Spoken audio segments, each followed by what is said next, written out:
ஜெயித்தெழுந்த இயேசுவின் நாமத்தினால் உங்கள் அனைவருக்கும் ஈஸ்டர் திருநாள் நல்வாழ்த்துக்களை தெரிவித்துக் கொள்கிறேன்.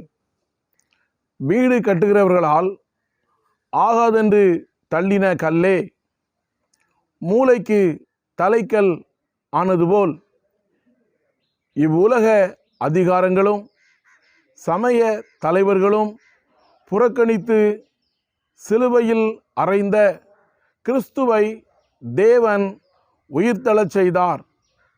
சங்கீதம் 118:23 படி இது கர்த்தராலே ஆயிற்று. நம்முடைய கண்களுக்கு ஆச்சரியமாய் இருக்கிறது. கர்த்தரின் வல்லமை உலகம் முழுவதும் பரம்பிற்று. பவுல் கூறுகிறார், கிறிஸ்து உயிர்த்தெழாவிட்டால் எங்கள் பிரசங்கம் விருதாவாய் இருக்கும் என்கிறார்.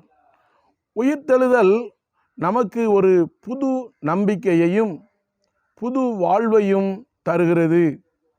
முதலாவதாக, இயேசு கிறிஸ்துவின் உயிர்த்தெழுதல் உலக அதிகாரத்தின் மேல் பெற்ற வெற்றி என்று நாம் சொல்லலாம். விக்டரி ஓவர் வேர்ல்டு பவர் என்று அழைக்கலாம். பிலாத்து யோவான் 19:10 நீ என்னுடன் பேசுகிறது இல்லையா? உன்னை சிலுவையில் அறைய எனக்கு அதிகாரம் உண்டென்று உனக்கு தெரியாதா என்று சொல்லி தனக்குரிய அதிகாரத்தை மக்களை சமாதானப்படுத்துவதற்காக தவறாக பயன்படுத்தினான். யோவான் 19:4-6 இவர் ஒரு குற்றமும் செய்யவில்லை என்று சொல்லிவிட்டு மரண தண்டனைக்கு ஒப்பு கொடுக்கிறான். லூக்கா 18:27 மனுஷரால் கூடாதது தேவனால் கூடும். கிறிஸ்துவை தேவன் உயிரோடு கூட எழுப்பினார். வல்லவர் இயேசு உயிர்த்தெழுந்தாரே, வல்ல பிதாவின் செயல் அதுவே, உயிர்த்தெழுந்தாரே அல்லேலூயா, ஜெயித்தெழுந்தாரே. வானத்திலும் பூமியிலும் சகல அதிகாரமும் எனக்கு கொடுக்கப்பட்டிருக்கிறது என்று சொன்ன தேவ வார்த்தை நிறைவேறும்படியாக வெற்றி பெற்றவராக சொன்னபடி உயிர்த்தெழுந்தார். அல்லேலூயா. இரண்டாவதாக, சாத்தானின் தீய சக்திகளின் மேல் வெற்றி. Victory over satanic evil power என்று நாம் சொல்லலாம். கிறிஸ்துவினுடைய ஊழியத்தில் சாத்தானினுடைய இடர்பாடுகள் அதிகம் காணப்பட்டது. 40 நாள் உபவாசத்திற்கு பின்பு அவர் இயேசுவை சோதித்த பின்பும் எப்படியாவது இயேசுவை வெல்ல வேண்டும் என்று வகை தேடுகிறான்.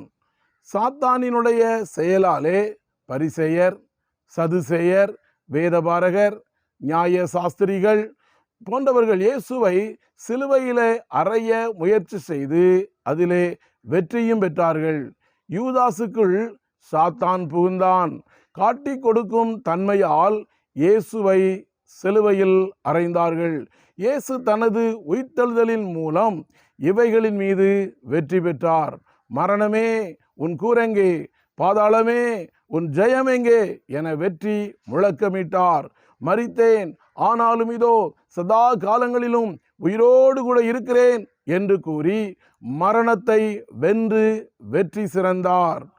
சாத்தானின் அதிகாரம் எல்லாம் என் நேசர் பறித்து கொண்டார், சிலுவையில் அறைந்து விட்டார், சிலுவையில் அறைந்து விட்டார், இயேசு சாத்தானை ஜெயித்து விட்டார். நம்முடைய மரண பயத்தை நீக்க இயேசு மரித்தார்.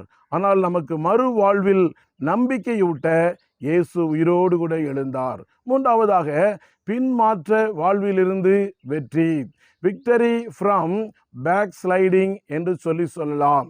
இயேசுவினுடைய மரணத்தின் போது சிதறி ஓடிய சீடர்கள் அழைப்பை மறந்து பழைய மீன்பிடி தொழிலை செய்ய முற்பட்டார்கள். அவர்களுக்கு பின்மாற்ற வாழ்வில் ஆசீர்வாதம் இருந்ததா? இல்லவே இல்லை. என் பின்னே வாருங்கள், உங்களை மனுஷரை பிடிக்கிறவர்களாக மாற்றுவேன் என்று அழைத்திருந்தார். ஆனால் அவர்கள் பின்மாற்ற ஜீவியத்திலே அவர்கள் மாறிப்போனதை நாம் பார்க்கிறோம். ஆனால் அவர்கள் இயேசுவை சந்தித்த பொழுது திரளான மீன்களை பிடித்தார்கள். பின்மாற்றமடைந்த நம்மையும் ஜெயித்து எழுந்த இயேசு நம்மை தேடி இந்த நாளிலே வந்திருக்கிறார். நம்மை சந்திக்கும்படியாக இந்த நாளிலே வந்திருக்கிறார்.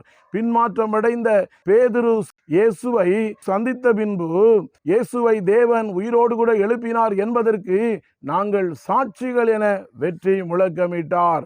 அன்புக்குரிய தேவனுடைய பிள்ளைகளே, ஜெயித்தெழுந்த இயேசுவை நாம் அனைவரும் சந்திப்போம். நம்முடைய வாழ்க்கையில புது நம்பிக்கை, புதிய வாழ்வை பெற்றுக்கொள்ளுவோம். அல்லேலூயா.